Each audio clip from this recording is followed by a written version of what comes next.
আসসালামু আলাইকুম। আবৃত্তি করছি কবি শেখ হাবিবুর রহমানের লেখা নবীর শিক্ষা কবিতাটি।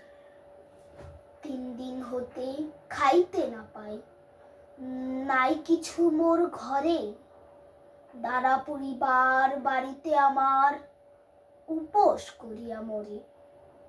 নাহি পাই কাজ, তাই তেজি লাজ, বেড়াই ভিক্ষা করি।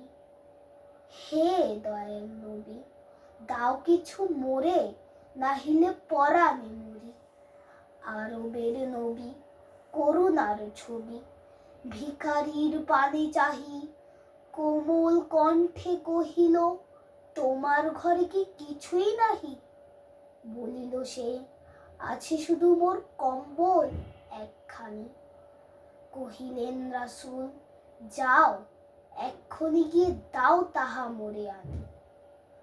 সম্বল তার কম্বল খানি বেচিয়া তাহার করে, অর্ধেক দাম দিলেন রাসূল খাদ্য কেনার তরে।